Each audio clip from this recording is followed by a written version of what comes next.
Okay, gents, here we go. The Fly Fighter Podcast. Let's talk. Your chat, your way. Welcome to another Fly Fifers podcast. We're sat here today. There's myself, there's Alan that you can see on the camera now, and we're sat with a gentleman that I've seen on Facebook, Paul Boggie, and I seen Paul explain it. He explained the bogey as what's up your nose, so and know what you put up your nose, what you take out of your nose, bogey-wise. So that's how you pronounce Paul's name. And know the scary man under the bed, the boogeyman. Aye, the bogeyman. I'm sure we'll get into enough of them in a minute. But anyway, it's Heroin to Hero.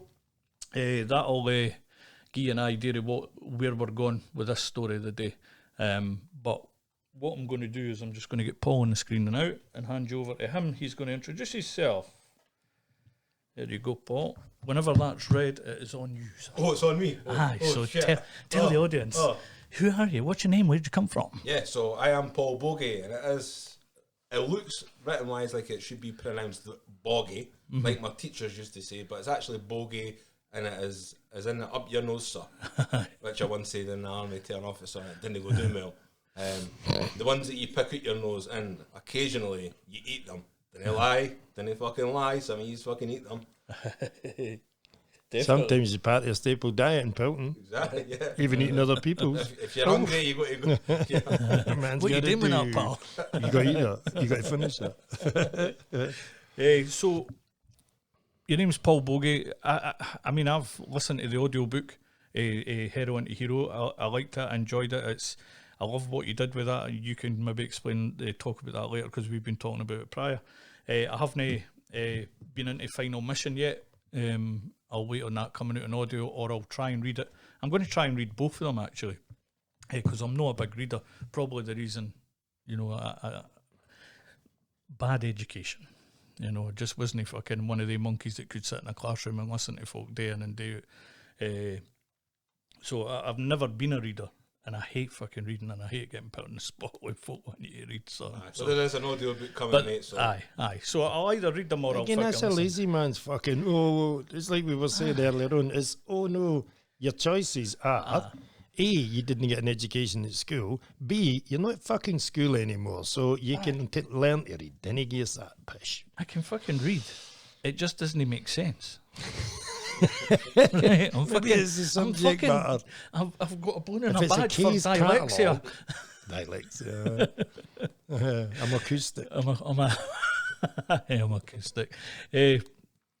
So, Paul, take us back to why Heroin to Hero. There's obviously a military theme there. Take us right back to who you were. I want to know, how did you go? What was first, the chicken or the egg? Was it that? Then you joined? And then you've already said you come back and went back that way. Yeah, so I'm an Edinburgh lad, as you can probably tell by the fucking dodgy accent. The twang. So, Edinburgh, for a place, Craigentinney. Grew up running amok, as you do. YCT, as they call it, Young Craig and Toonland. So we were just wee bastards running around fucking causing havoc and stuff. There was drugs on the scene. I never really indulged much, wee bits of alcohol, wee bits of cannabis. Never really enjoyed it, so I go about my life. And then at the age of 18, I was a boy racer, driving along Princess Street with my XR3, loving life. And then heroin flooded into the area. It took everybody by surprise. My education of heroin growing up was that it kills. That's what my mum and dad told me, and that's what teachers and stuff at school told me. And then here I was with all my pals for Craigentinney, sitting fucking chasing the dragon, with tinfoil. This is weird, because were you in the car? Did you just go doing fucking like East Linton and places like that? How do I know the story then? Maybe I've watched one of your podcasts, because I've not read the book. I didn't recognise the cover at all. How bizarre. Well, so, I mean, Portobello Beach was the very first place I ever took heroin. And then the police used to show up, so we used to go down Long Nindry Bent. That's it. And away down there, out the way. But police turned up there once or twice as well, fucking followed us through Musselburgh and down. But anyway, so I take heroin. And you were just chasing it, just burning it. Just burning it, thinking naive, I'm not going to get into any trouble because there's no needles, belts or spoons. All my pals are doing it. I've had a good upbringing like what I've had. So what's the fucking problem? I'll be able to stop anytime I want anybody. It's just burning it. So we were all burning it, and then as time goes on, continuation of taking any drug like that results in an addiction. So we all ended up fucking addicted, most of us, to heroin, and then I gave up on life, really. So, see then, you're 18. 18. What year is that? So that is... So you must have been in the second wave then, because it wasn't in mid-80s, because you've already said you're only... 97, 98. Fucking hell, so yeah, you're the second wave. So it was, and it took everybody by surprise. Yeah, that's the stories that you heard at school. You obviously being doing Loch End and in the areas in Craigentinian, you would have saw what the results of the 80s epidemic was. Yeah. How would that be like? Oh, let's give that a bash. I've never understood that. When somebody says to me, "Oh, heroin's back," and like, shut up. I'm like, no, it's back in the big wine. That fucking no danger. Did he forget what happened there? Yeah, and it's crazy because I remember growing up as a wee boy, jumping around Craigentinian, and we knew of people that had been on heroin and stuff, and they were still on heroin, and they never made it. Oh, definitely not. They never made it. Yeah. So, and we knew that, but we're conscious bizarre, there. But very naively in our minds, for me and a few of my mates that we spoke to, was because we're only burning it, we're not chasing the dragon. There isn't any belts, spoons and all that shit. So it's not really that dangerous. But could you make the distinction between just having a wee burn or jagging it? Could you say, oh no, that's the junky stuff? Aye, but that was what we thought. That's what we thought. We thought, oh, we wouldn't do anything like that. Like that's what junkies do. So therefore, you're not going to get addicted. That's the No, thought you process. can't. The thought process is that I'm not getting How addicted. fucking weird. And then it was we were up at the local fucking heroin dealers, and we've been continually taking it for months. And then there was a drug bust. The meat wagons pulled into Niddrie. Niddrie and Bingham. There's all fucking blues and twos everywhere. So back then, you remember looking around, everybody's sick because all the heroin dealers have went underground because somebody's been busted. So they're on the phones, I'm being busted, you'll be next. So you can't get fucking anything.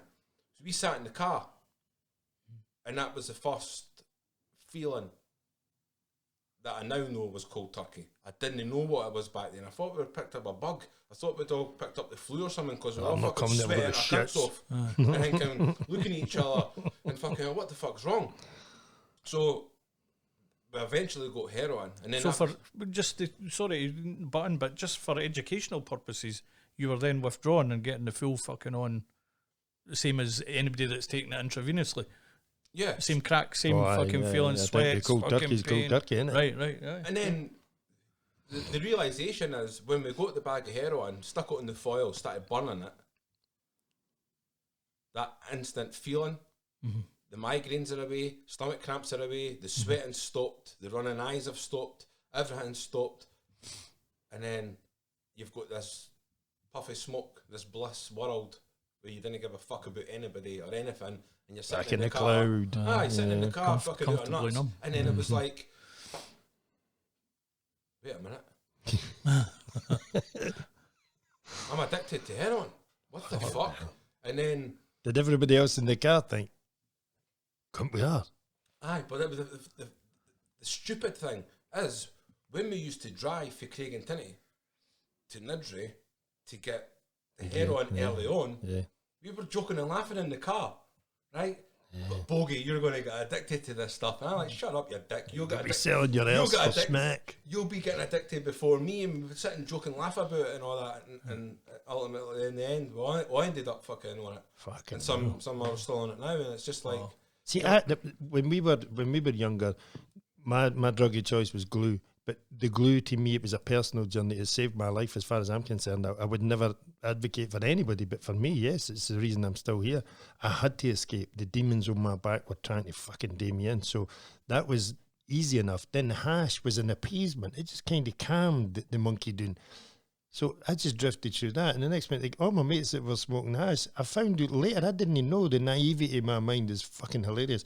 The one guy's sitting when I was in the Anchor, and he's sitting, and he's, I can see the lighter going, and oh, because the pub, there was a wee hill going down the side, and I'm sitting looking over, and I thought his wife's caught him smoking in the house. He's not allowed to have a joint. He's got to escape. It turned out later, years later, he was actually burning in the car. He was on heroin, and I'm like, but you were here in '84 when it was fucking rife. West Granton, Muirhouse, everywhere, absolutely everywhere. Neighbours, everybody's door shut. Community just went to absolute shit because of the epidemic that had really fucking got a grip everywhere. We only knew, like, the 7 main ones. So there was Muirhouse, Pilton, West Granton, Royston, Wardyburn, Granton, and it was in the mall. We knew it was in Wester Hales, Niddrie and everything, but we didn't really come out of that boundary. We were in Stockbridge and stuff, which it wasn't really there, but in the schemes, it was fucking everywhere. So when you go into the 90s, ecstasy came along, heroin just dissipated, it went away. Everybody that was making the money then went into ecstasy because there wasn't any money in heroin anymore. So then when you get through to the mid-90s and somebody mentions, what, fucking heroin? No. And then I find out the guys that I was pals with, they've went down the same road, and we would have been the same, the same in the sense that we would have been slagging them, but we knew all the drug addicts, we knew everybody, the AIDS, hepatitis, everything that was associated and affiliated to heroin when it hit the 80s in the schemes. We all knew it. We were all very well versed in this. So to see them walking down the road and like, you're fucking rocker. Honestly, it could not sit in my head at all. I didn't get it. I never get it. So it's funny to hear you saying that these are having a crack, like, oh, you're going to get, no, you are. And then and you're like, fucking hell. To me, it's history repeating itself. Like, at what point do you actually learn? So it would be like now, if it cleaned up in 5 years' time, I know that you'll not allow people to walk that path. I certainly would never want it coming in. So if it's got to get to the dealers and saying, no, fucking hell, have you no idea what you're doing? Your fancy rubbers and your jet ski, look at what's having to pay for it. You're standing on the fucking shoulders of mothers where kids are going to go into the system. They're going to either be taken into care. That then leads to, it's just that radical road where they end up in the jail and everything. You're like, how can you follow that same path? That baffles me. So it's funny listening to you saying it that way, because you've obviously lived it and never noticed that in the 80s. What age would you have been in the 80s when it was really fucking on? So I was born 79. 79, so just a wee boy, like when it maybe just be an old wifey tale, just looking at these zombies stoking about. You didn't like when you're looking at people, you didn't automatically assume the reason that they're in that state. You wouldn't automatically like, that's heroin. No. It's probably back when I was a wee boy, I would put more to alcohol. Your ma would probably say, he's just drunk. He's just drunk. If you see somebody like staggering about, he's been drunk on that hash. Aye. And that's the way it is. It's known. So it never scared you. Scared the shit out of me when I saw these people, because it's that thing where, I have a smoky, if I smoke hash, I become high. I mean, super fucking high. I'll polish a car, no bother at all. It has like a cocaine effect on me. But I'm watching guys that would be burning, and they just fucking boom, and the lights go out, and you're like, is that fun? Fucking barrier. But somebody could set you on fire, and you wouldn't know. I'm never wanting to be in that state where something can happen, because you're not in control. I never ever got that. Never spotted how that could be fun. Like get the old gouching. Yeah. And the thing is as well, like, when you're in that gouching state, I remember sitting many a time in a wee room somewhere and all being out our faces after taking the heroin. I look like I'm sleeping. I'm drooling. I can feel the drool coming down my chin, and I can feel it coming all the way down on the top of my chest. I can feel the drool, but I'm sitting there with my eyes shut. I can hear the telly. I can hear people fucking mumbling and people in the background talking, and I'm sitting there out my fucking nut. And it was a weird sensation just to be in that state where I can't move. Yeah. I didn't want to move. I can hear everything that's going on, but it was just bliss. Yeah, see that to Because- me, you're not selling me. Do you know what I mean? I'm like, why the fuck would you find it appealing? Aye. But that was the other one, is going right back. Was it just purely, oh, let's have a wee bash of that? You weren't none of you was hiding for anything. It was nobody that's got a, as I like to call them now, the deep embedded trauma that they're not talking about. He's not told you that he's been fiddled with. But this sounds like a good idea. This can allow me to hide. There was none of that. It was just naivety, like, here, let's give this a bash. And certainly with my friends that I grew up with, we all had good upbringings and stuff. We went through nursery, primary school, secondary school. We all knew each other. We're all close and stuff. There was a bit of peer pressure for me because I always wanted to fit in. I always wanted to be part of the gang. Aye. And if I didn't take the bit of hash, or I didn't take the wee swig of the bottle of Mad Dog or Buckfast, right, then you get picked on. If all your pals are doing it and you're not doing it. So there was an element of peer pressure there. The very first time I ever took heroin at 18, I was angry. I had an argument. Angry because you took it, or angry what drove you to it? No, I had an argument with my mum about car insurance. Oh. And I was in Craigentinney, and I was like, oh, it's a boy racer. And I knew that they were taking heroin and stuff. And I was like, I'm not fucking touching it for 2 weeks. I let them take it in my car.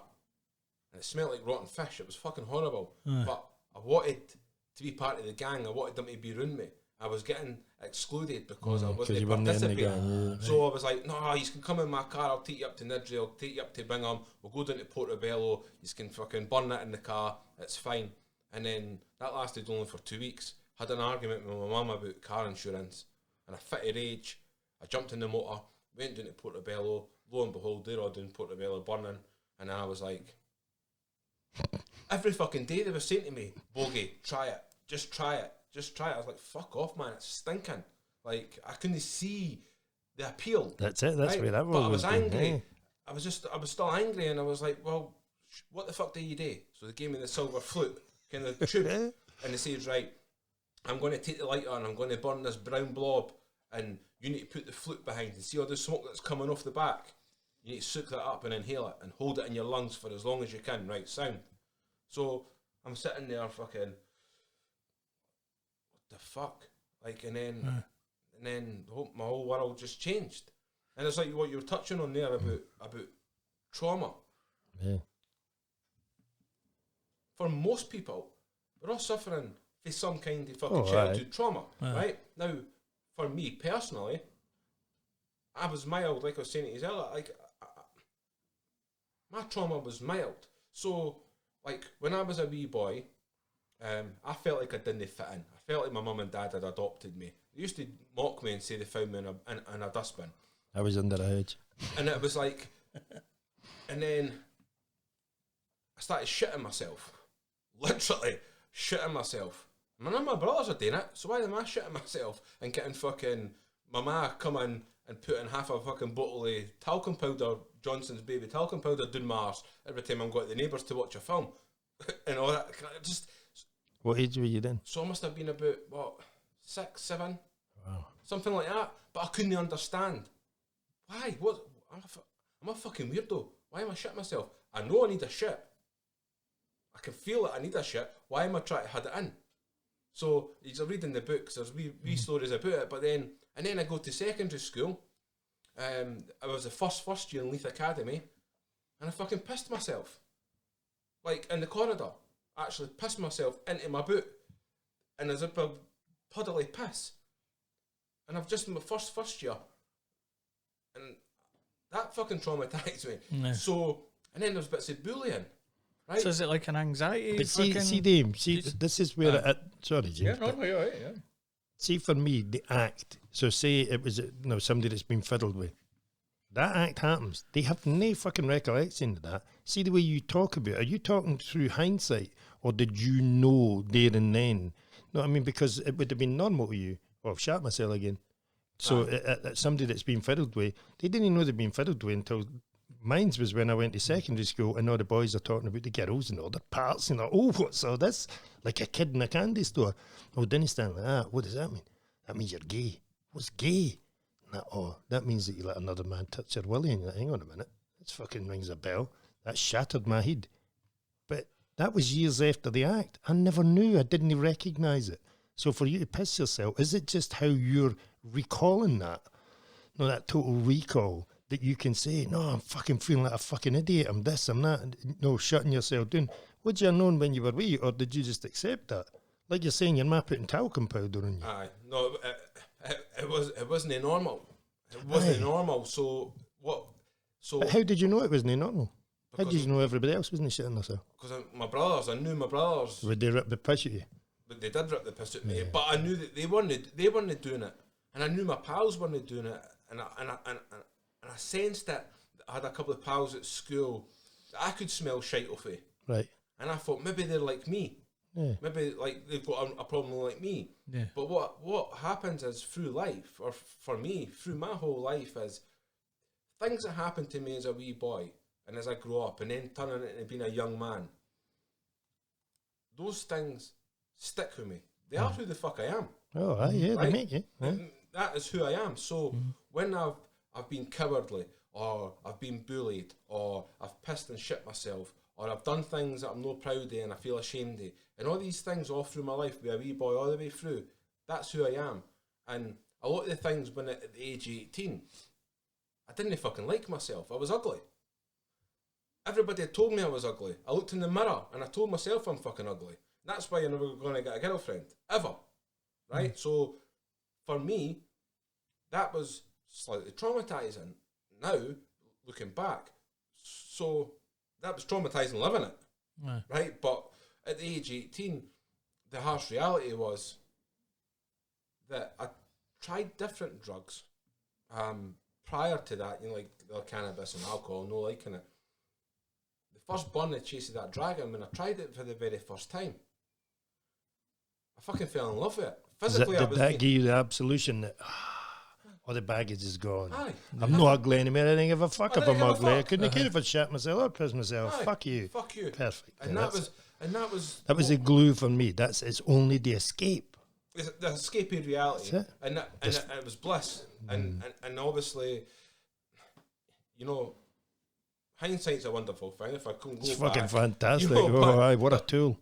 it is what it is. I've done what I've done. I made the fucking bad choices that I made, and I'll die a heroin addict, On regardless, paper. Yeah. recovery or not. I'm always going to have that portion of my life. I'm about to be 20 years since I touched heroin, so, but I still have it in my mind that I always have to be careful, I always have to be mindful, I always have to know who the fuck I am, because without knowing who I am and what's danger and what's triggering to me, there could always be a chance that I'll end up back on the smack if something traumatising or That's what I was going to say. happens. There's something that has to take you back there, though. There has to be a vehicle to take you back. So if heroin's down there and you've got the wife, you've got the car, you've got the things you're doing in your charity, you've got the prison thing, you're doing all this, that and the other, it's a fucking long way back down there, surely, fuck. Do you know what I mean? It would need to take everything away to get you back there. Does that not give you that sense of freedom, as Jimmy Boyle would say? Well, see, this is the thing that I get criticised for in the recovery community, which I used to spend a lot of time in trying to help people, trying to share my story, because I never done rehab or 12 steps or that's or commendable. God. So I'm saying, I'm saying to the world, trying to say to the world, listen, everyone, I understand that works for some people, that works for some people, that works for some people, but there's people out there that doesn't work for. Now, I never relapsed once 20 years ago. I'm no bragging, right? And or it's no my fucking egotistical wanker coming out. I never relapsed once. And there's a reason for that. The course that I've done about the mind is what I'm here to share with the world. And it's not for everyone, but it's for maybe one person. And it's worth sharing because it fucking worked for me. Yeah. So what you're saying about the distance, for, you know, for 20 years, he never knowing myself, which I do now, I say out loud, well, I'm a heroin addict in recovery, but I'll never touch that drug till the fucking day I die. You can't say that, Paul. you didn't know what's going to happen in the morning, Paul. And I get it, I understand where they're coming from. But you can't say that. Well, I just did say it, and I will say it. I'm never going to touch heroin to the day I die, because I've seen firsthand.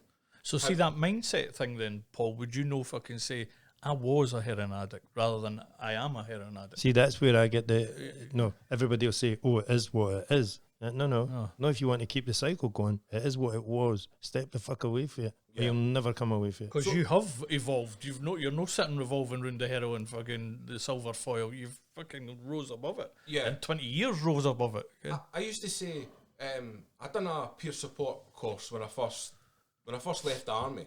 I went to be a drug counsellor. I'd done this peer support, and I was in Edinburgh, and we were sitting round and we were talking on a whiteboard about all the drugs that are, the hallucinogenics and uppers, downers and all that stuff. And I sat and educated them for the fucking hour, because I'd been on most of them, and most of the people hadn't. So I was telling them what it feels like and stuff. And we came outside for a roll up, and then they said, Paul, can't remember exactly what the question was, but I says, I'm a recovered heroin addict. And I was quite adamant about that. And it was like a little debate. You could see that the person that I was telling didn't quite get it. I said, I'm a recovered heroin addict. Do you know mean you're in recovery? No. I'm recovered. Done it. Yeah. I'm not touching that fucking shit ever again. Yeah. So it was going to get into a debate, but it's that I'll never be recovered, ever, because, like I just said, it's part of who I am. Yeah. For the life that I lived for 7 years, which is relatively short compared to a lot of people, it's still a whole 7 years of my life that I have to be mindful. I destroyed my fucking family through my bad choices of being a heroin addict, and I seen what I'd done to them, and I felt the pity and the embarrassment and the shame. It's fucking brilliant, that bag, isn't it? It's when you absolve yourself for it, and that's where the real fucking tears come, and you think, do you know what? There's nothing I can do about it. I can apologise, but then you look and you think, well, technically it wasn't fucking me. It was the heroin. It was a demon that overpowered me, because you wouldn't have done any of the things had you never become addicted to the heroin. Yeah. That's why the 12 steps, I get to 4 and I can't go past 4, because I'm no admit to it. If I've had to take drugs for whatever reason, if it's you, peer pressure, if it gives you the absolution that, you know what, fuck what anybody thinks. When I look in the mirror, I give a fuck what they think. This is giving me the power to do that. And you know what? I'm going to empower myself. And before you know it, you're fucking hooked to it. It's the heroin that's making you do everything beyond that first toot in the car. Everything. So if you pissed off the family, robbed the neighbours, fucking pumped the dog, whatever you've done, it's been heroin that's led you to all these things. So to me, the absolution is somebody sitting down me and saying, but Paul, if you weren't addicted to heroin, you wouldn't have done any of these things. It's a good fucking chance. That to me is me recovered. Because I've absolved myself. It wasn't me. It was the heroin-induced idiot. It's the guy that wakes up in St. Leonard's. Oh, fuck, what have I done? You drank 3 bottles of vodka and you punched fuck out the guy in the local bar or whatever.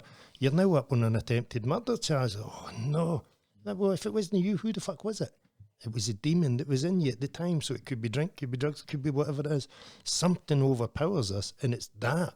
That's where the absolution comes for me. So to me, to realise that, I'm recovered. I'm done with that, because I know that if I take that wee bun, I might feel great and I might not feel fucking ugly anymore.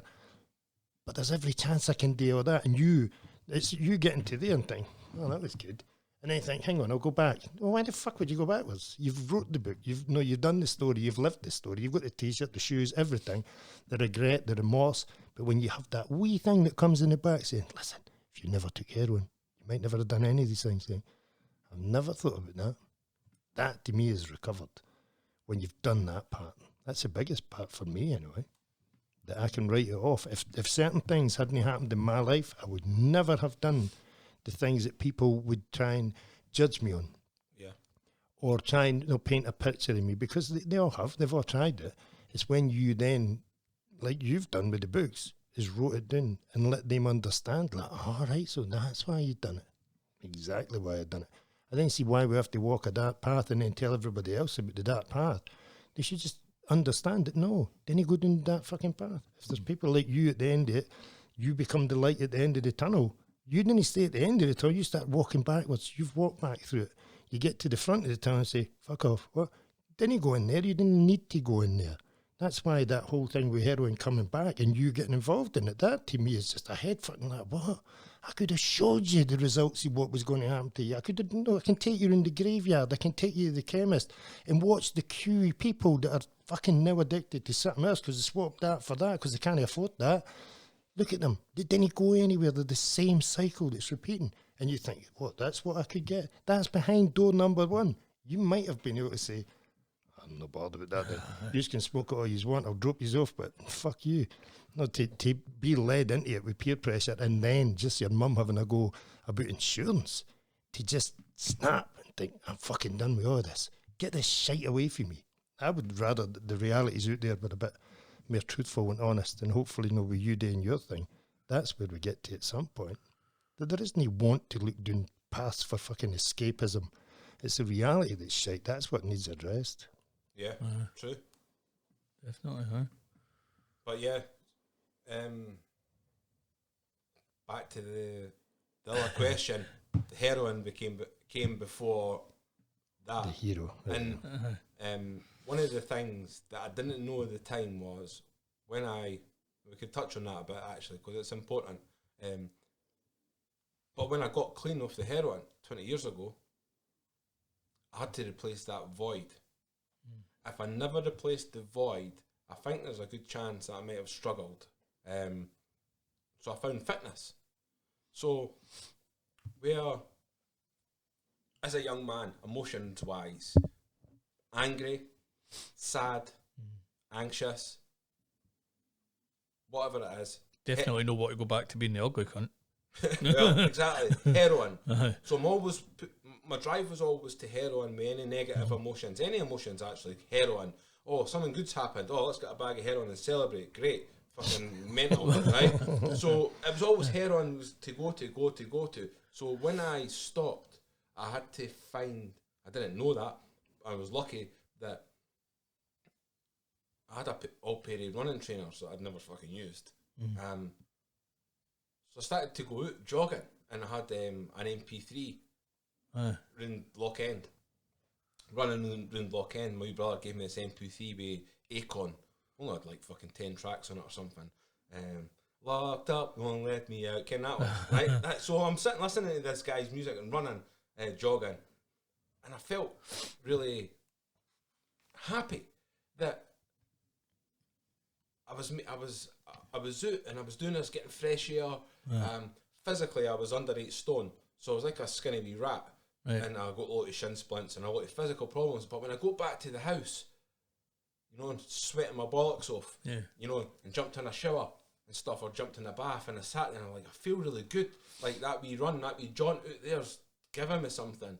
So whenever I was, from that moment on, for that first day, for that moment on, 3 o'clock in the morning, I'm sitting up and I can't sleep because I'm worried or I'm stressing Going or over it all, yeah. Rather than looking at heroin, I put my running trainers on at 3 in the morning and going running around.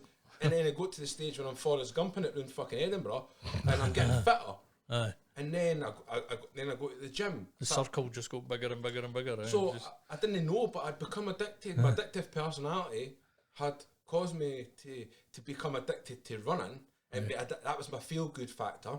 And then I went into the gym and then started lifting weights. And then I started to see the transformation physically. So I started to fall in love with this and become a little bit vain, if you like, in the mirror, saying, fucking hell, fucking muscles on me, man. Like, and I was like, oh, this is great. So I fell in love with it. So I was at the gym 6 days a week. And then I took up the boxing. I was just doing the... Was that at the LA in Lock End? At Carlton, up in the bridges. So I was going in, they had a big heavy bag. I used to go and punch... Bradley Welsh's whole place, wasn't it? Brad Welsh's Holyrood, sorry. So I went to go and I went into Brad, and Brad was showing me how to box, to learn how to box. So I used to go to Brad's classes, and then when I'm at the gym lifting the weights, I had the heavy bag. So I went to Sports Direct, got the straps and the mitts, and not much money. And then I used to take my Faithless CD and put it in the dance studio and turn it up. Great. And then the manager says, Paul, just crack on, do what you want, pal. So I fucking turned it right up with the bass and all that. And I'm just there fucking hitting the bag, and I was like, do you know what? That feels like what running felt like, and what the lifting the weights felt like, but this angry wee bastard that's still inside me every now and again, when I punch fuck out the bag, it relieves a lot of that stress in my mind. Like, whatever I'm angry about, I'm getting it out when I'm hitting the bag. So then I just started fucking every day, got to the gym purposely, punch the fuck out the bag, and then I got my job. I got What age are you? So I got clean at 25. Right. So for those 5 years between 25 and 30, I was a gym goer, running all the time and all the rest of it. I got a job. I started to build my life back up, build trust with the people's family and stuff. You know, that I've changed and I'm going to do good. I'm going to be better. And then I'm at the gym all the time. I'm sitting in my work, and I'm like, no disrespect to anybody that works in a supermarket. I'm sitting on a forklift, driving this forklift. I was like, what the fuck? My bike's went off. What am I going to do with my life? I feel like I've got a calling. I feel like there's something more I should be doing with my life, right? I felt it. So I got a break, sitting up, flicking through the paper, blah, blah, blah, page 3, Sun. Oh, right, nice. Right, reading the wee fucking Love Hearts columns and all that. Flick through, Army, be the best, staring at me. Now, bearing in mind, I'm 29, almost 30. I see this advert in the paper about Army, be the best. The cut-off age for the Army used to be 27. Right. So I'm sitting looking at my fucking time to be a soldier's been and gone. I've never thought about being a soldier my whole life, but I wanted to do something. So I seen that advert, and I went, oh fuck it, I'm too old now. Anyway, what about the fire brigade? So I got the application for the fire brigade, and it was like fucking big yellow pages, the application. I was like, fuck that, man, that's going to take forever. And then I thought the police. I was like, with my experience in drugs, maybe I could fucking be in the drug squad or something. Fuck that. Can you imagine what your pals would say? You get fucking lynched. Right, so I'm not doing that. So I was walking along Shywick Place.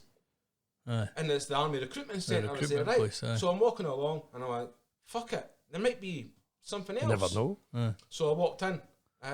Pipe Major of the Scots Guard sitting in the office. Anyway, I'm sitting there, shouts me in, takes one look at me, says, fucking hell, how old are you? And I said, almost 30. Right? He says, are you fit? I says, I'm running all over Edinburgh, I'm doing the boxing, I'm doing the weightlifting. He says, I can see that, keep it up. I'll get you the Scots Guards. Handing me a fucking leaflet. A few leaflets with the Scots Guards. I had an appointment with the regiment in Scotland up the stairs. He says, see, after you've been at that appointment, come back and see me. I says, okay. So I went up to the regiment in Scotland. Dave gave me all the leaflets, gave them the spiel, the leaflets. Went back down to the Pipe Major of the Scots Guards. He says, what's that under your arm? And I says, oh, it's for the Sergeant Major up the stair. He says, let me see. So I've handed them over, and he fucking launched them over the room, just fucking threw them into the bin, just launched it. He says, I already told you I'll get you Scots Guards. I didn't know what Scots Guards were. No fucking idea, right?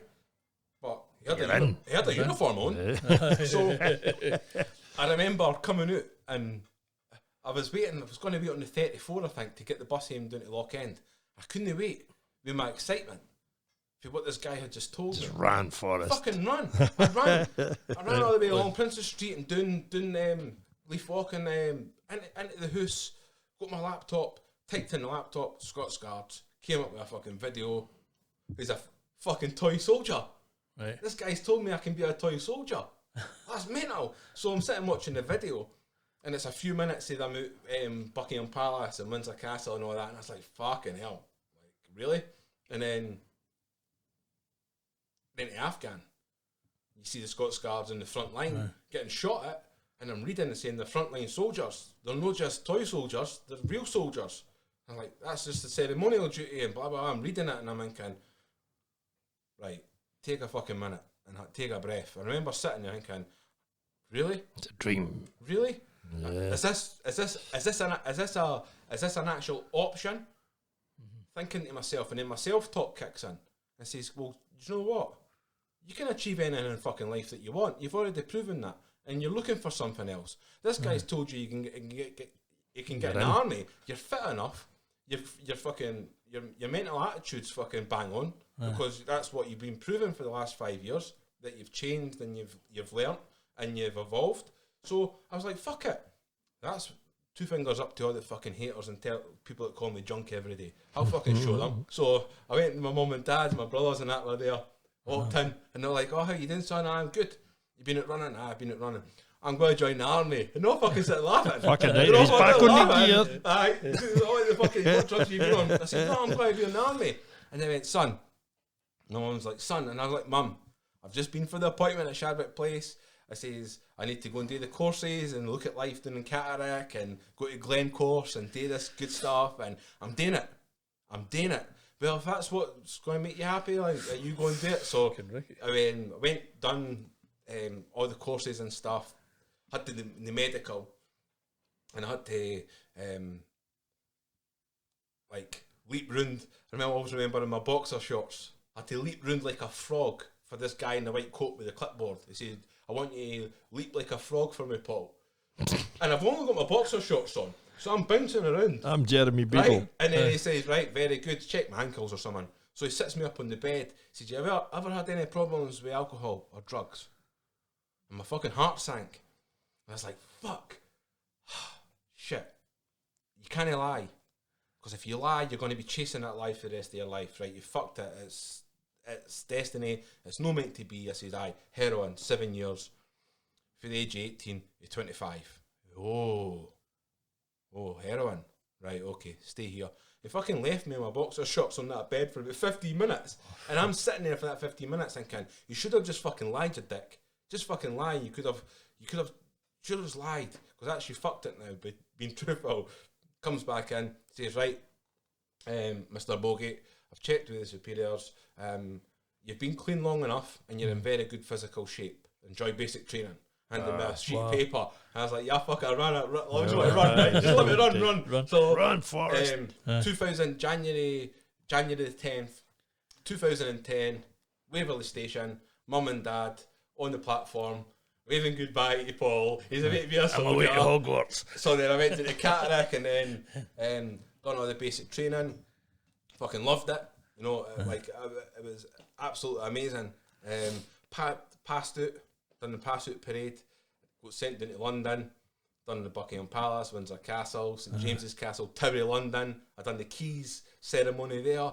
Like, just crazy fucking things that heroin addicts are not supposed to get the opportunity to do. And because I was honest, when I got off the bus, when I got off the coach in Cataract, as a 30-year-old bastard, and they're all fucking 18, 19-year-old laddies, right? So I'm suited and booted. I got off the coach, and they get in the free ranks. What the fuck's free ranks? So I had to be taught what 3 ranks is, right? So standing there, and all the sergeants come out, and all the corporals and all that, and they work their way down the line, and they say, fucking hell, how old are you? I was older than either, bearing in mind. All these sergeants are in their mid-20s, I'm fucking 30, right? Like, fucking hell, how old are you? And I says, 30, sergeant.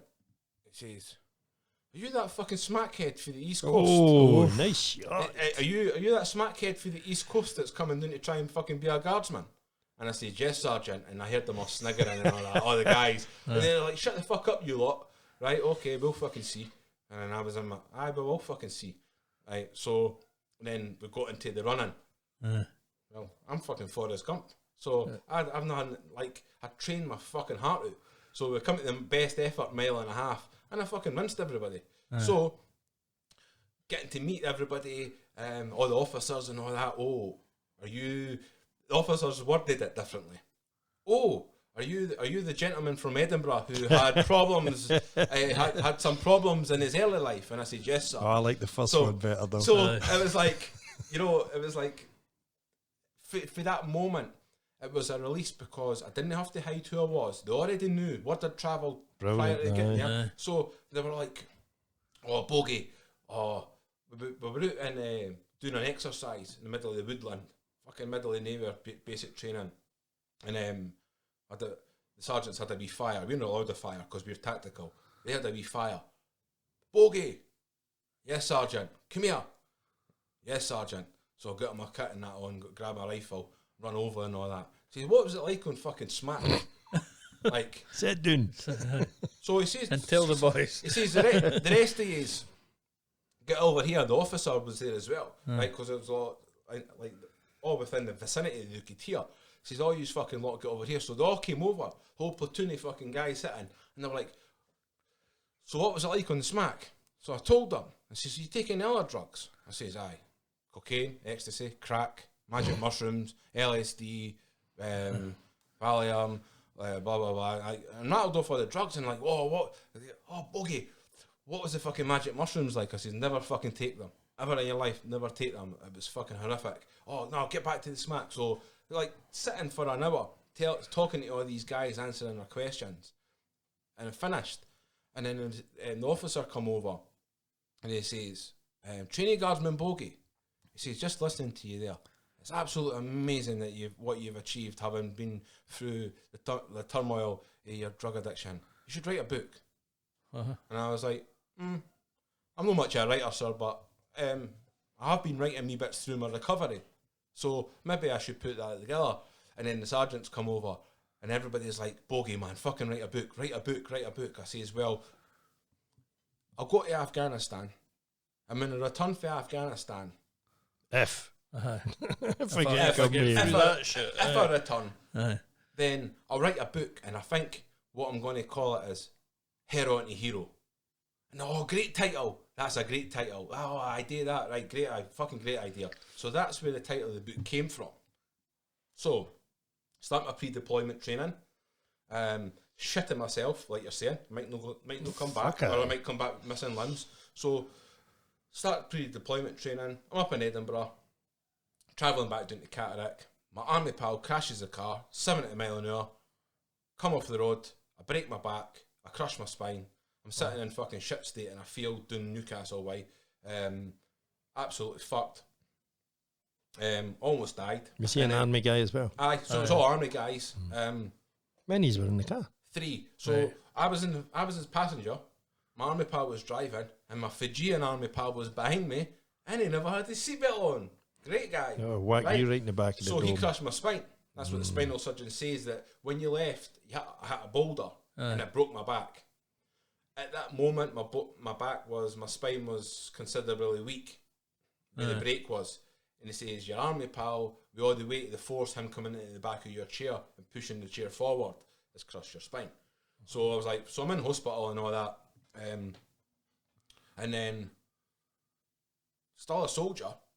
So I had like 4 weeks in hospital, and then another couple of months up in Edinburgh, fully... Morphine. Well, I only got morphine for 3 days, and then they put me on my good old friend fucking codeine. I used to swallow the hydrocodines like they were going to fashion. I used to take 16 in one go and get fucking melted. So we cup of tea to bring on the stone. Aye. So so the doctors give me them, and I'm like, right, okay, if there's nothing else, so I'll go back on the drugs, and then I get tramadols, the gabapentin, pregabalin, and all these fucking other drugs and stuff, and then I'm in barracks. And that's when I realised that all my pals went to Afghanistan. Everybody that I knew and loved, they all went to Afghanistan. I was meant to be going with them. And I was tasked with taking in their medals and writing down their names in a book and the medals and all that. And it fucking broke my heart when they marched back into camp. And I went up to the room, and I was sitting in the room, no far off greeting. And I was like, I know what it feels like to take no 2 cocodamols. Take 10 of the bastards. I know what that feels like. So I started swallowing my prescription drugs. Rather than taking them throughout the day and with food, I would starve myself a wee bit and take my tablets, so I'd get it done. Sitting in the army barracks, completely wallowing in self-pity, full of anger, jealousy, hatred. And I remember feeling it against these people that I love, all my brothers that I went through basic training, having that horrible feeling towards them that I was just a fucking jealous little dick because I'd never crashed the car, but I'm fucking being punished for it. So I took the medical discharge in 2015, went back to Edinburgh in my flat, still abusing the prescription drugs, But now I'm starting to smoke the weed, getting big fucking bits of grass, and sitting fucking having a few valleys, a few gaba paintings, a few cocodamos, and a big grass joint, and being that slavering fool like we spoke about with the drooling, sitting there fucking drooling, like, and then so there was that shame, and then I just made the best, tried to make the best of my life. It fucking destroyed me, but I wanted an escape, not escape of reality. I wanted to escape for Edinburgh. I wanted to just get away and get peace and quiet. So my wife agreed to come over to Fife. How did you meet her then? Where, at what stage? So I met her in my very first job in Morrison's, and then As a forklift driver? no, back when it was Safeway. So Wow. prior, so I used to work in Safeway, and I had my drug problems whilst I was in Safeway. I met her then. She was only, whenever I got together, she was younger. But then when I broke my back, I went on Facebook, and there was a message for Steph to say, "I'm so sorry to hear about what happened with the car accident and stuff. Hope everyone's okay. Do you want me to come up and visit you?" And I was like, No, it didn't bother. I was like, of course. So that was how that relationship started. So Steph got with me when I was broken. Did you know that you were going to make a recovery then? Did they tell you, did they have that foresight to be able to say, oh no, we think you're going to be all right? No, so the military doctors and the civilian doctors told me, your spine's crushed, and with foot surgery, you are going to be living a life of pain relief, codeines and tramadols. The sooner that you get used to that, Paul, the sooner you can move on with your life. And I was like, right, okay, sir, thank you very much. And I need a prescription and go away. So I was up at the hospital and all that, and said, right, your back's fucked, right? So I believed them. So I'm now in this life. I went full circle. And now I'm in this life where my mindset's only drugs: angry, happy, anxious, sad, bitter, drugs, codeine, and obviously you become addicted.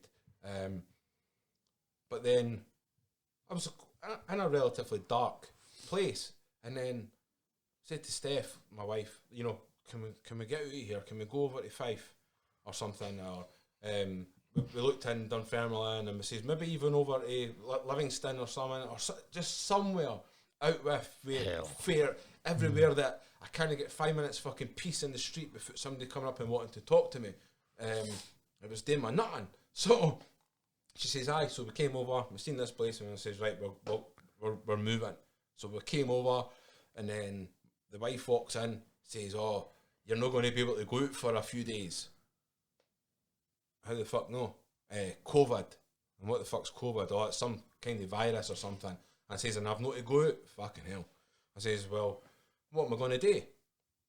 She says, I don't know, play the fucking Xbox. Like you always do. Right? And I was like, maybe I should write the book, finish the book. Wow. She went, well, do it. The paperwork's in the drawer.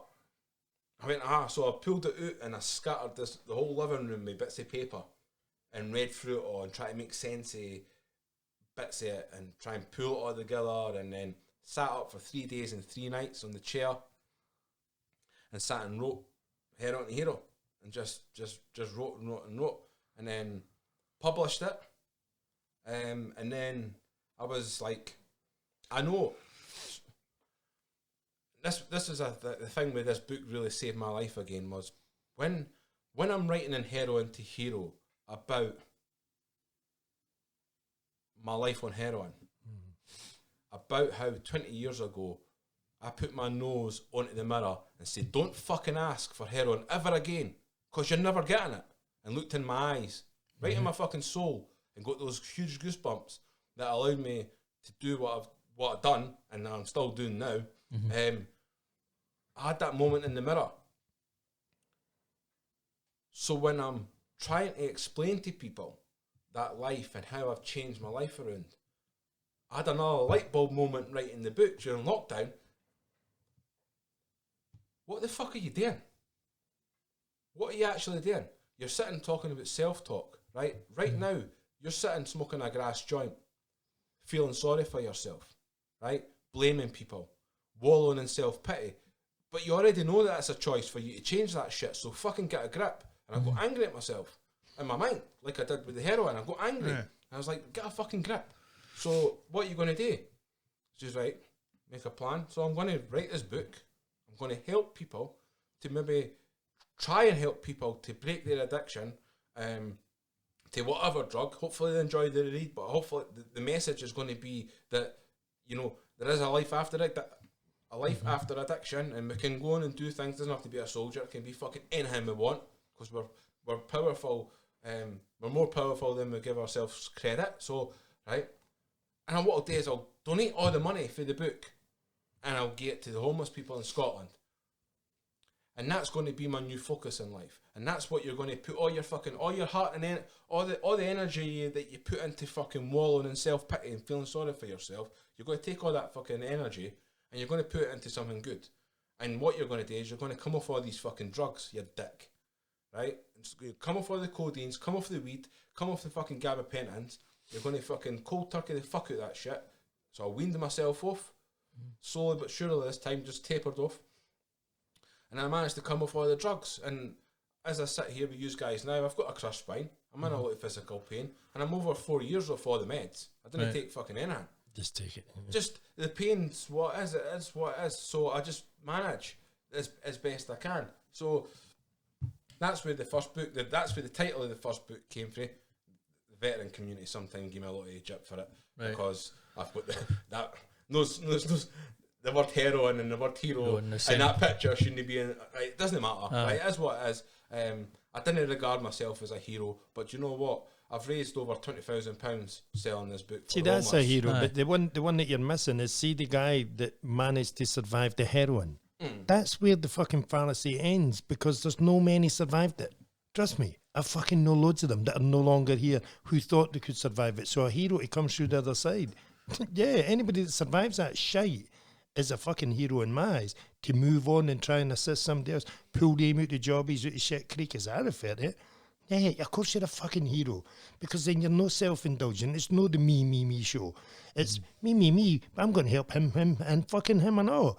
By trying to enlighten them. This helping thing, we can't help them, because nobody could have helped you. They can assist you, but you have to stare in that fucking cold abyss of the eyeballs in the mirror and tell yourself, enough's a fucking enough. Because it's only you that you're talking to.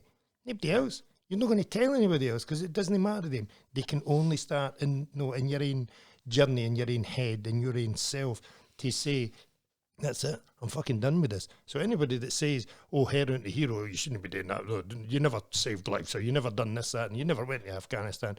I go, fuck yourself, mate. That should have killed me.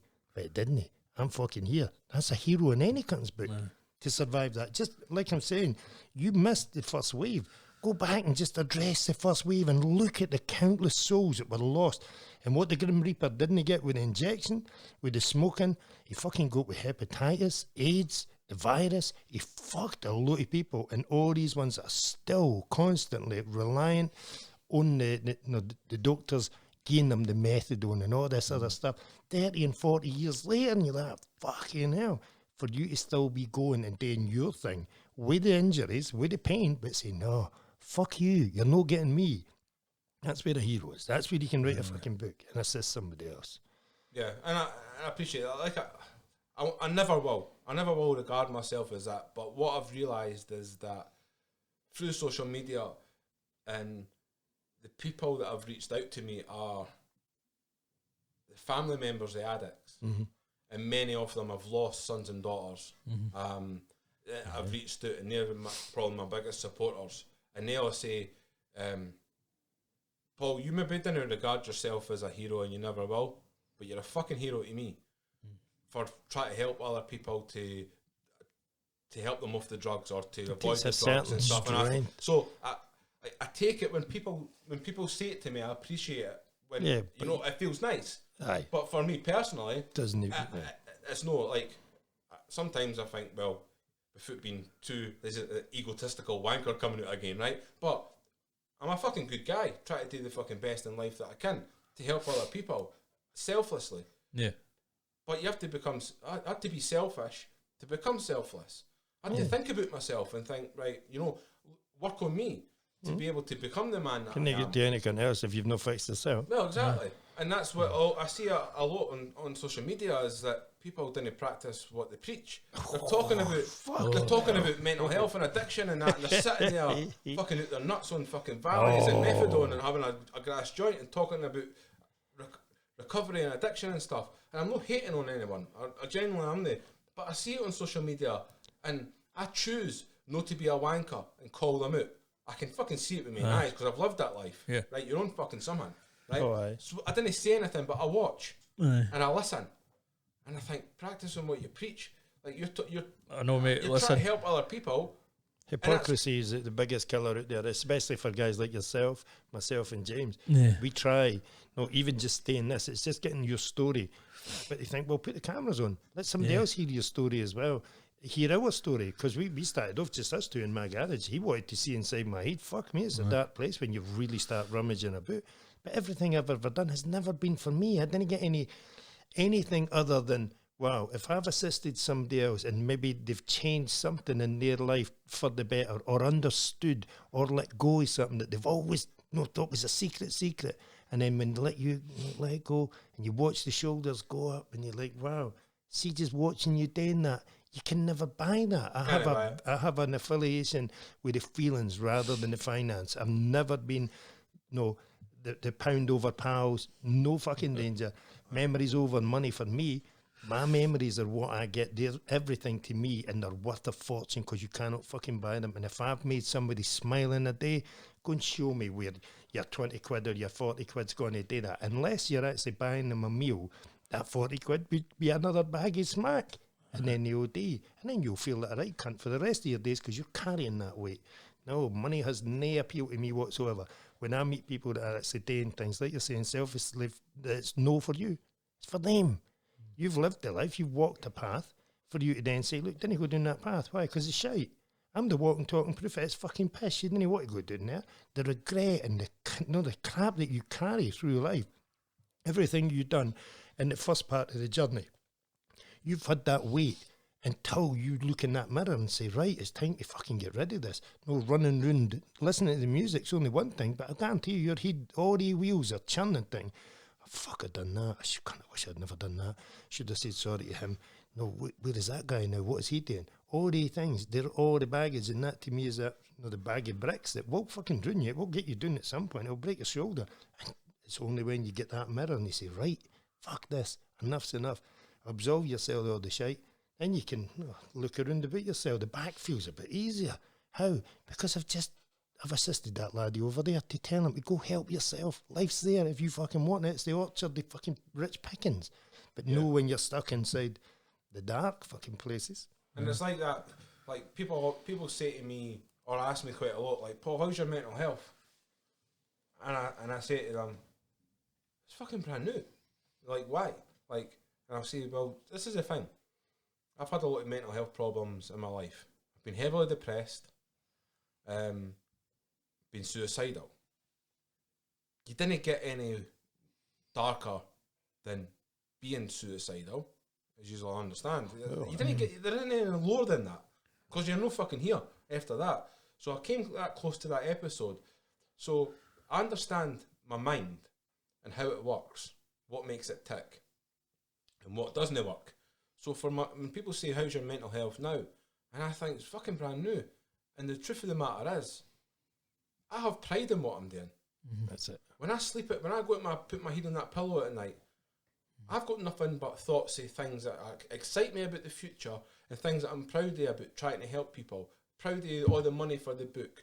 Proud of the podcasts that I've done to try and raise awareness, to put the message out there for people, addicts, to never fucking give up. Because maybe the 12 steps is not going to work, maybe rehab's not going to work, maybe fucking religion's not going to work, but keep going, because one day you might just find something that is going to work for you and you'll change your fucking life. To put that out there through, for no financial gain, with my integrity intact, it makes my mental health be that way, that it's in a good place. And you won't sleep. Well, yeah, definitely. So it's like that win-win situation. There's nowhere. See what you're saying, it's brand new. It is brand new because it doesn't have all the shite that you were carrying before. It doesn't have the regret, the guilt, and the shame, and the ugliness, the fucking, I've shot myself, pissed myself, all of that. No, because what you're doing outweighs all of that. So it's just that scales. Yeah.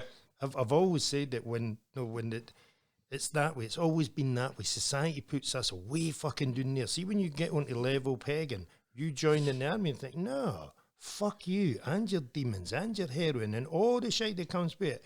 And then you start going and going and going. That's why I'm saying for you to get back down to that heroin place, it's too far away. It's fucking miles away.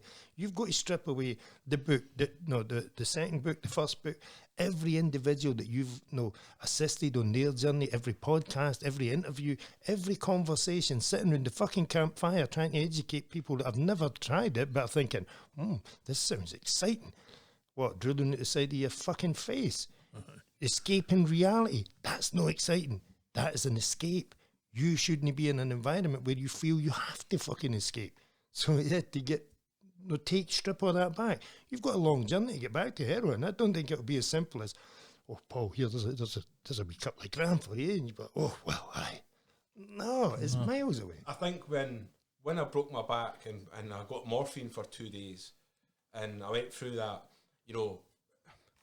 re-entering that sort of darkness bit in my life, I think if ever I was going to fucking relapse back on the smack, and people say it, been round about then. Like it would have been then. That would have been when I would have went for a couple of bags of heroin and went, came up, fuck it, I'm gearing up, I'm going back on the smack because I ken how much I love that shit and it's going to take away all my fucking problems. I would have done it then, and I never.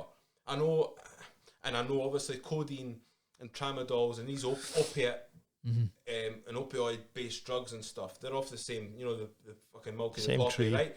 So I get it. I'm still an addict, but I have that love for heroin. I love heroin that much that I know I can't ever fucking take it again. Yeah. Because it's going to give me that blissful escape, fucking. But thing. that's what I'm saying, that you didn't have anything to escape from. What, for your wife that stood by you? For all the memories you have, for the books that you've written, for the money you've raised. Why would you want to escape it? I've never understood why you would want to go, oh, that's fucking buddy. That's that natural high that you're on now, that life's high. That you can't buy. But look at the price you've paid for it. You can't buy it, but you've paid a fucking hefty price. Why not enjoy it? No, take the fruits of your fucking labour, so to speak. It makes the shit that I went through in life. Well, that's it. That's exactly it's trying to bring that. Because I always talk about turning negatives into positives. You're talking about 20 grand. 20 grand. It's not 20 quid. It's not putting 20 quid in a fucking jar. But that's 20 grand for a heroin addict. For a heroin addict. That's 20 grand for a guy that's got a broken back lying trying to fucking better his lip. Oh, but there's got to be an alternative. Oh, you've got something. Or you want the likes on Facebook or some bollocks. There's got to be. And that's what everybody thinks. Oh, wait a minute. You want two arseholes to come up and sit and do a podcast with you. Take care of your living room with all this shit that we've got. You can't tell me that this fucking Paul Boggie, Baldy Wanker for Edinburgh is taking in 20 grand, right, through selling his book, and he's no fucking somehow spent on fucking smack or he's somehow done something else. And it's the way people's minds work, and I understand it. So I didn't criticise, I just pity them that they have that such a negative outlook on that. And obviously you do have people, the scammers. But that's it, you've spotted them. It's the hypocrisy of somebody saying, no, I'm taking nothing out of none. Oh, we want to give you an award. Oh, well, okay, I will turn up. You're going to promote this and you want to do this, that and other. And they'll climb up that tree. But you know that's a two-faced fucker. When you look in the mirror, they two faces become one because there's only the abyss that you're looking into. It's being able to have the eye contact with somebody to see that's a reflection of you. When it's the one that has the ulterior motive. I wouldn't have been sitting staring into your eyes. I would have spotted you before we fucking even started if I thought that you had an ulterior motive. Why would you want to walk that path to then benefit and gain for it financially? Oh, look at that. No. The fucking demon that took you ripped the heat clean off you in the first place. It would get you, guaranteed. Right. And it's that, again, it's the word.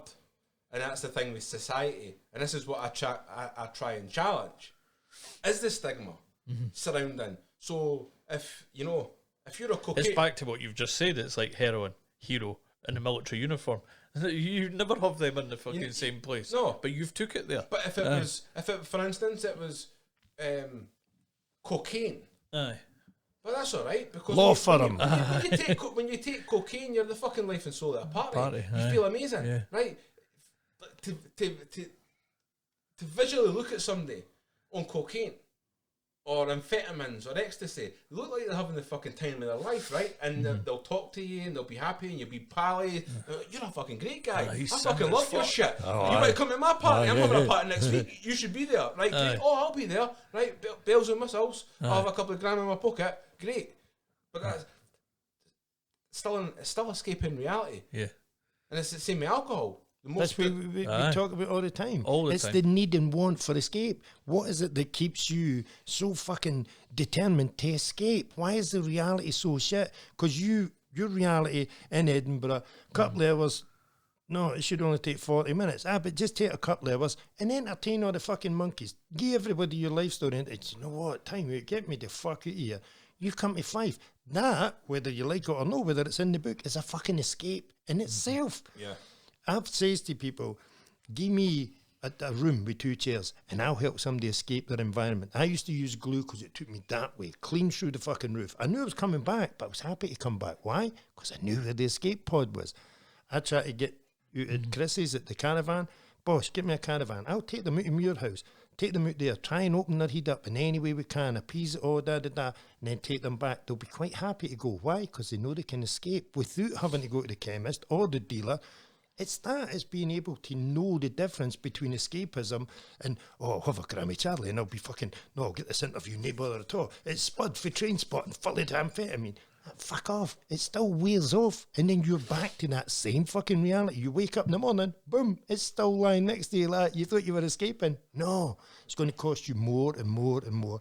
And that's where the book comes to its final conclusion, because at what point could the heroin have taken you? Before you even put on the fucking running shoes, before the sheiks took you down the wrong road. What have you got? I need this to go away. There's no heroin. The fucking police have shut everything down. Take some of these. I can take you to the gravestone and show you 2 guys that thought it would happen. Bang, gone, out the door that fucking night. No coming back, no book, no fuck all, no 20 grand for anybody. And you think, wow, that is a fucking price to pay. You've never had to pay it. Yeah. And I think my time on drugs, I think I ran that gauntlet, unbeknownst to myself that I was even fucking running that gauntlet, when I used to swallow an absolute cocktail of all the fucking drugs that I could get my hands on, just to get melted and wasted, and get myself into some blackout states and dizzy states. I'm fucking lucky I never OD'd accidentally. Because that's the thing with a lot of the drug deaths and stuff. Just right? prescription stuff. You just choke on the bottom. Prescription drugs. Aye. Now, so what happens, and this is just my opinion and my take on it, right? So you look at the drug deaths and stuff, and people have got their opinions, which they're entitled to have their opinions, but you look at the suicide numbers and stuff as well. Now, if I'm here and I've got 20 codeines, a few dozen Valium, and whatever, and I'm just having a bad day and I'm angry, and I came up, fuck it, man, I'll get me of the morning, and I end up not even realising how many I'm taking every half hour, swallow these tablets over and getting shit-faced, and I die. And then the doctors or the ambulance and the police and that come to the door and all that, and they look and they say, Just another one. he's OD'd. Yeah. He's OD'd. But they didn't know that was never my intention to OD. I was just want to get wasted. So who's going to tell who about the numbers and the stats that get put up all over the place? How do you know Which is accidental. which is accidental overdose and which is actual intentional overdose? You didn't fucking know. Nobody fucking knows. Unless you're leaving a note by your fucking self prior to you doing it to say by blah blah blah blah blah blah. Right? And then the note's there and you can swallow the tablets. Right? And you can deem that as an intentional overdose.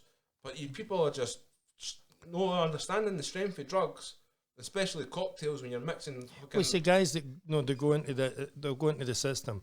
They've been on X amount, like you're saying, 16 DFs just to get a stone cup of tea in the joint. Boom, I'm enjoying myself now.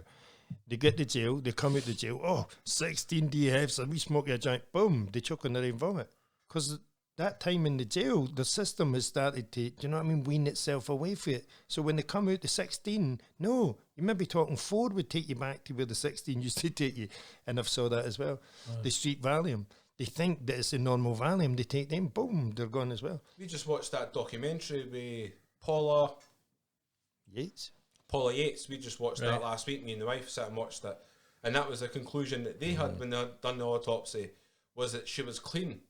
Right. But that cleanliness. But what you're saying there is, and this is what a lot of people didn't understand, is that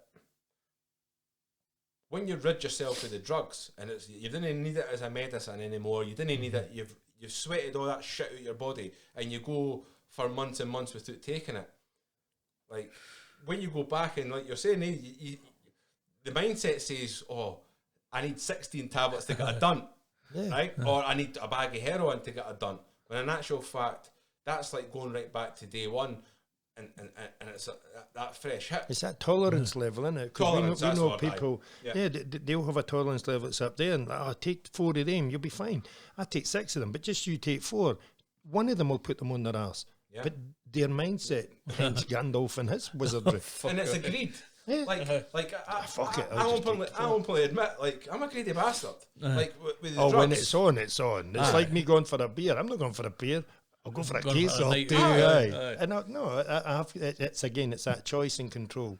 Yeah. When you know what you're doing. If it was smoking hash, say we went into a green smoking competition between the 3 of us, I guarantee you just sat back like, oh, fucking calm down. No, come on, let's go polish the car. Let's go do this. I get high as I'll no sleep or nothing. As long as the drugs, I'll keep going. I'll keep fucking going. Yeah. Which is, it's not an addictive personality because they didn't take drugs and they didn't drink. No through anything other than choice. They just choose not to, do you know what I mean? Yeah. If it was an occasion thing, I'll have a couple of beers, or if I wanted to go and get pissed, I'd go and get pissed. If I wanted to smoke dope, I'd smoke dope. My biggest thing with smoking dope is the people around about me. It's society. They didn't want me on drugs because I become a different individual. Where I can be, like, you'll have somebody that's fucking, oh, he's a hypocrite. He's a hypocrite. Look at him, he's fucking smoking hash, trying to tell people not to take drugs and everything else. Or because he's in control, or he's recovering, or whatever. See, if I smoke hash, I'll fucking tell them no bother at all because they bust that bubble for me. So it's best that I didn't, because society doesn't like that individual that pops his head out.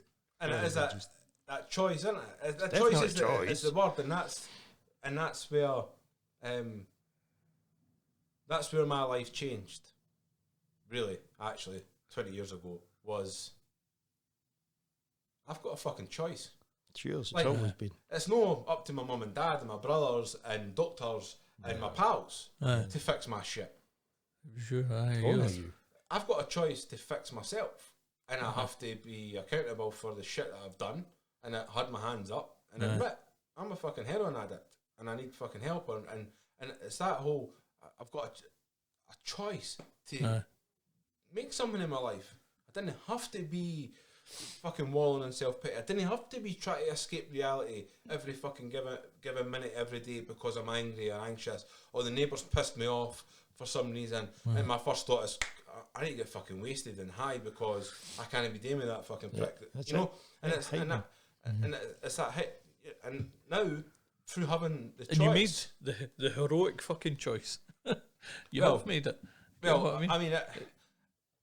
I enjoy writing. I find it therapeutic. I'm writing my 3rd book this summer.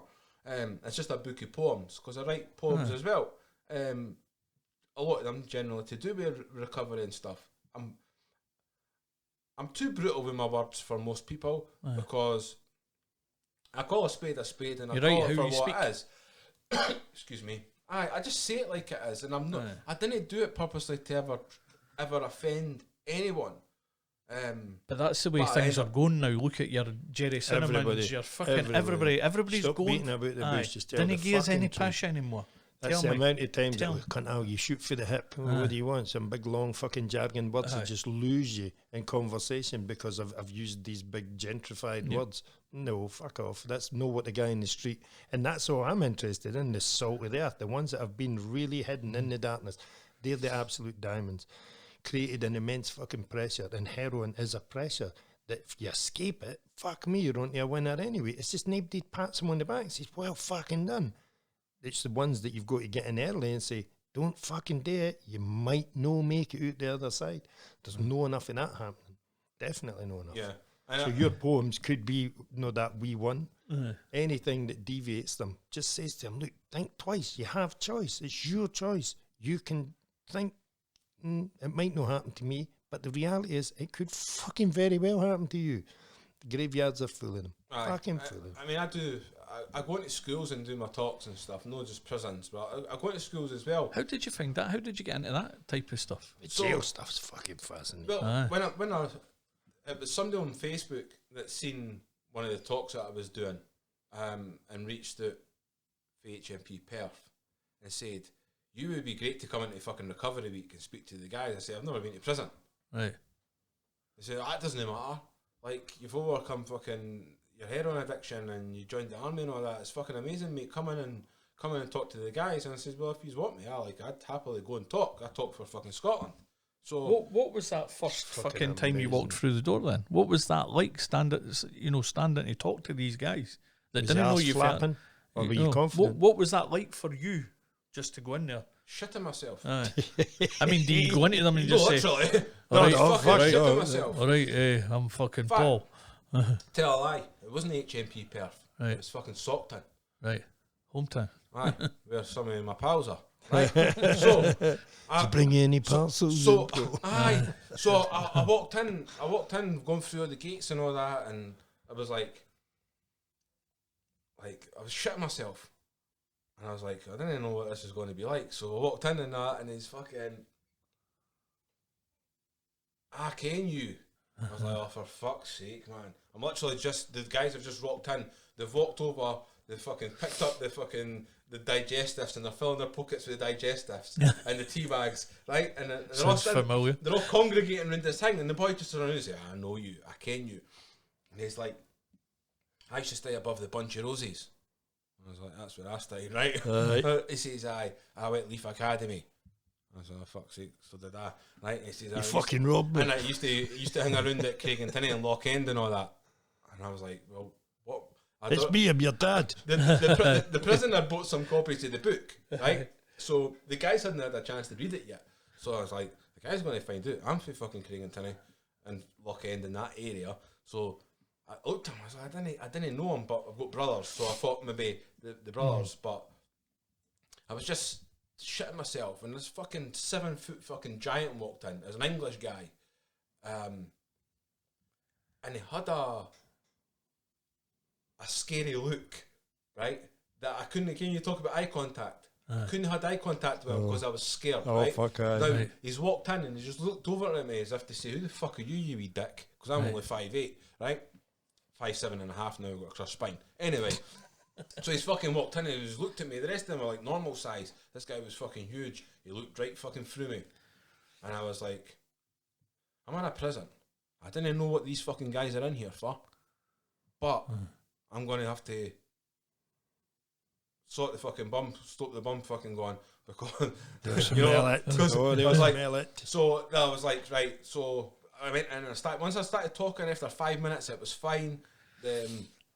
They all seemed intrigued enough, and then they started asking questions and stuff, and then the fear subsided. And then the prison officer stood up and went to answer the fucking phone call. There was only one of them. It was only me and him. He went away into his office, turned his back on me, picked up the phone, and proceeded to have a conversation on the phone. And I'm Just sitting in the left you chair. with the dutters. He's just fucking left me with them all. And I was like, at any given moment, they could all fucking lunch me, and I could be dead within a minute. Not even a minute if they wanted. But especially that big fucking English guy, right? But he turned out to actually be quite nice. When they asked a question at the end, he says, Paul, I think your story is amazing. I think it's amazing what you've done. Well done for trying to help the homeless and all that. And then shake my hand and all that. Says, you got my respect and all that. I was like, see, you're not a fucking scary big bastard after all. You know? But, As you ran out the fucking door. after the first one, Fuck you, giant. I went into shots. I've been into Perth 6 times. I went And so to, did they invite you in? Aye, so that was all off of social media.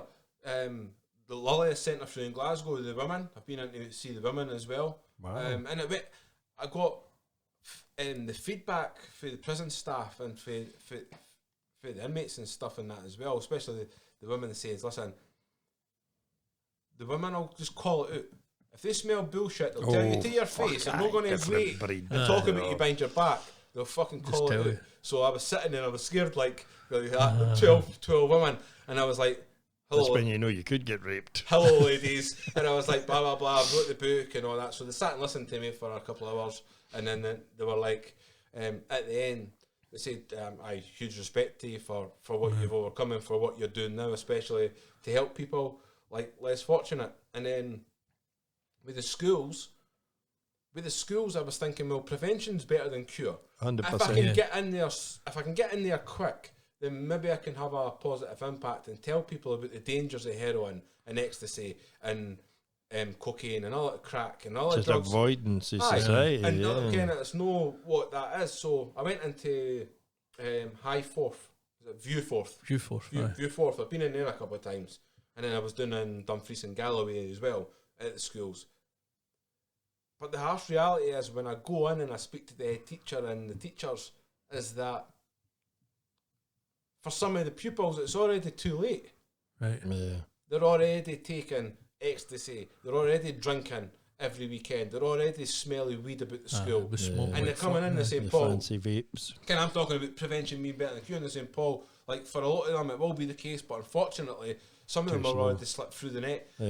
So I think what you can do with your talk is bear that in mind, that some of them are already dabbling, they're already using, and we're obviously wanting to try and prevent that. So like, I just go in and I just start, like, obviously I've got the book and stuff, and I says, we'll start with this, and I add up the book.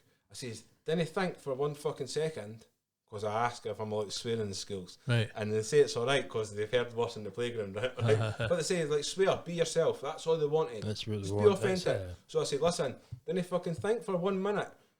You see this guy standing in front of you with his book, and you look at it and you read it, and it says heroin, T-hero.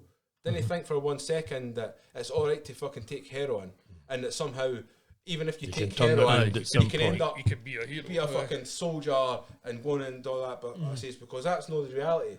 The reality is that it'll fucking destroy you and your family's life, and if you're lucky enough to survive it, which many people didn't, and a lot of my pals haven't, the harsh reality is it isn't a very nice life to be involved with. And then I go into more depth and stuff and talk about it, and then questions is good for kids because they're no filters. They know that there's no fear. Is there any commonality in what they ask you? Well, I think the different pupils, you sense the pupils that are maybe dabbling and they think it's funny. When you talk about certain types of drugs, like ecstasy and other things, they ask questions, they're trying to be smart arses. Oh, aye. Right? And then there's other ones is he real? Is he authentic? What was the best one you ever had? That's what they want to know, like, what was that? I mean, It's like like fucking recommendation. and then you get other pupils that have clearly they're not in that world, and they've got a genuine intrigue about something, and they ask a question, and then you tell it, and you get the sniggering for the other ones when you're telling it and stuff. But I always say to them, ask me anything you want. Like, I literally didn't care about any questions that you've got to ask. And then, like, there was one wee lassie when I was doing Dumfries, which was the back corner, shy wee thing, and she said something, and I seen her, but then she's like, the thing we done there, I says, ask your question, and then, oh no, it's all right. I says, just ask your question. She says, do you think drugs had an impact on you being a deadbeat dad?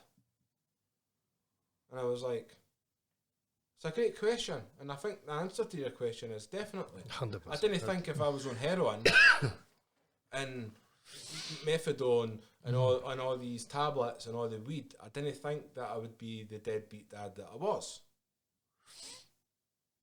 And they were all the other pupils were like giving the lassie a hard time because she had asked that sort of question. I says, look, leave her alone.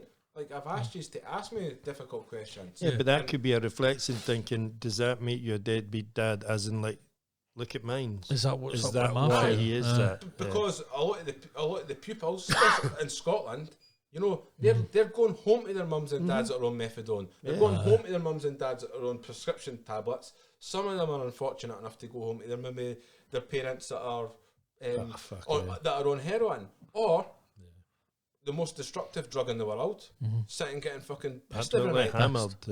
So, and then the bairn gets hammered. Aye, and the brain's getting hammered. So, with regards to the questions and stuff, I just say That's a good one for you, is to say, listen, see if I had a guy stand in front of me and my pals when I'm driving them down to East fucking Linton to have a wee burn, if this asshole could be standing in front of us when we was there, trust me, I wouldn't be writing fucking books, I wouldn't be here if the guy had the answers that I needed, that would have says to you, just go back and tell your ma you're sorry and fuck the insurance, you get a cheap car, rather than hitting that fucking foil and the years that you did manage to survive. Because, again, it's that beating that old drum. No, everybody get there. No, everybody gets to the end there. No fucking way. no. And then again, hindsight's a wonderful thing. Eh? It's a tool. It's a tool and a half. But that's you being able to get into these young minds before they get to that night in the car. They say, ah, fuck it, gives a shot. They might just be having a wee smoke or a wee valley here and there, or a wee shot of somebody else's vape, or a wee shandy, or a wee drinky bucky. It's what they're hiding for. It's that reality. Oh, can I hang out with you guys? What do you want to hang out with us for? Just because you are great. No, is the reality that your mum and dad's are fucking drunk. They're going to batter fuck at you when you get in. Aye, that's the one. Yeah. You know where that escapism comes in. For me, in life now, it's just important to fucking try and help. And that's why... Definitely. And that's what There's you've done with nothing this. else. Nothing else in life. I'm showing that again, hopefully on the camera. Aye. So, you're saying that all the royalties to this went to homeless charities. What good has come from this book then, Paul? Tell us a bit about where the money went, what it was spent on, who it helped, what kind of organisations. Do you get that information back? Do you? Or do you just make the donation? So... was that good point. Was that a 20 grand drop off, or did you, like you've had to do the book yourself, did you do everything else? Yeah, so when obviously the book's only available on Amazon. So I've sold 2,500 copies all over the world. It's crazy, actually. Like China, Japan, New Zealand, Australia, I mean, all across America. People have bought it and stuff and messaged me. So when I get the money in, I was getting the money in dribs and drabs, and I have visions how to abolish homelessness. Well, you know, and I had a dream, very naive, right? I know, but I was in the mindset like we shouldn't have homeless people, and this is what we need to do, and blah blah blah, and generate enough money and build forever homes for these people and get them off the streets and stuff. So during lockdown, that was my mindset. But when people started to buy the book, money was coming into the account, and I was thinking, I'm not wanting money in the account because that's not doing fucking anybody any good. Yeah. They need it now. So what I done was military sleeping bags. Being a soldier, I know the importance of them, the quality compared to the shite ones you get at B&M. So I started trying to find them. I spoke to fucking some of my army contacts, chin me off, right? Some of them said, we can't give you the military sleeping bags that are incinerated when people leave the army, because if a homeless man's found dead in the military sleeping bag, right, that reflects bad on the army. So sorry, Paul, but you can't get them. And I'm like, that fucking blew my mind. Anyway, so I was like, well, fuck them. I know the military sleeping bags are fucking decent. The bouncing bombs, we call them. So I went online and started searching Scotland, nae joy, England, nae joy. Picked up a phone, doing Wales. Boy had a fucking whole load of them. And I told him what it was for. He says, can I get any discount? He says, sorry, pal. He says, I'll give you a wee bit, but I appreciate what you're doing, but I have to get money in for them. So the first few grand that came into the account, I got all the military sleeping bags shipped up here, and I loaded up the car, and I drove around Scotland myself. Right. So they went for Fife, Edinburgh, Dundee, and Aberdeen. So they were the 4 cities. Did you take them individuals on the street? Or Aye. So I was going to say, you just drive around. I just spotted the car. Somebody. Here, you need. And then I thought, like I'm just fucking one guy on his own, right, with injuries and stuff. So I want the book's I'm going to make sure this book's out there, and I'm going to keep getting money in, and I'm going to keep doing it again. So I thought, right, what charities are out there that I've got boots on the ground that are already going out and doing the outreach to the homeless people. So Sirenians, which is a charity that I attended that helped me with my mind, right, to get off the drugs. So I donated them 3,000, and then I donated them a whole load of the supplies and then stuff, and then from there I've just been buying like kit bags, which is just like last year it was one's like it's got a sleeping bag in it, socks, gloves, some toiletries, and all that sort of good stuff, and it's like a bag.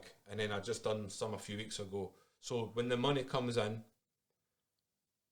I'm sourcing products on the cheap, buying them, making up these bags for the homeless people, and then using the contacts that I've accrued over the last 4 years, whether it's Aberdeen, Fife, Edinburgh.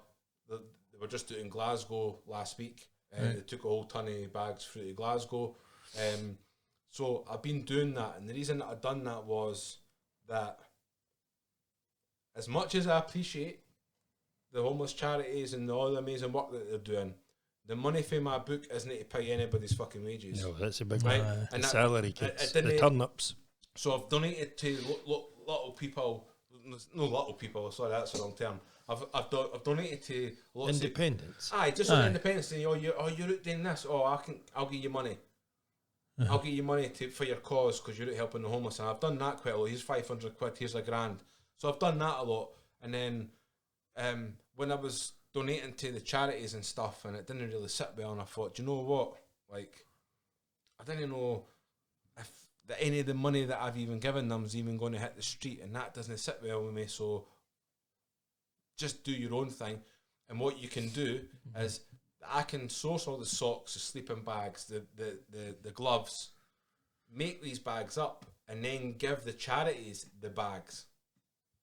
Yeah. Right. And then so that it's no a money thing where it could just there's get no lost at CEO somebody's- milking off it or anything like that. The bags that they're made up and they're going to go out on the streets. So Where that's they're meant to be, yeah. so that's what I've been doing for the last couple of years, is just sort of all the money that's coming in. I mean, the book sales have dried up over the last year. It's a good point to say then. Anybody that watches this, we usually get a few views here and there. How much is it, Paul? $12.99. $12.99, right. It's expensive for a book, but listen, anybody that goes to Starbucks, Costa, anything like that, if there's 3 years in that group that go to Starbucks, there's a book you can buy for $12.99 that's going direct to the people on the street, the people that matter. It's no some fat cat fucking CEO milking off the charity. Direct to the street. $12.99. So everybody that watches this, I'm urging you, buy one. Just buy fucking one. And if the 100, the 200, or the fucking 20 people that maybe watch this and take it in, or have got this far, because we're fucking long hauling at the Denny, but, please, at least buy fucking one. Make a difference, because that is making a difference. You sound like Bob Geldof. Aye. Buy it fucking now. Where's your money? But on that point, at this point, looking at the time, I think we need to take a break. Because I certainly need a push. I don't know about you old boys, but I'm fucking needing a push. So, look, is it okay with you guys to sit and wrap it there now? And maybe, because there's a whole other fucking book to talk about. The Final Mission. I didn't think you'd had your final mission yet, have you? the Fringe show. Oh, right. Fucking done. Well, look, let's stop for a wee break and fucking come back and we'll get in about the final mission. Because I think Heroin to Hero has been well and truly covered. Yes. If you boys agree. So, listen, I'll no bother playing us out where we tune. I'll save that for after the final mission. Cool. Aye. Stopping. Boom.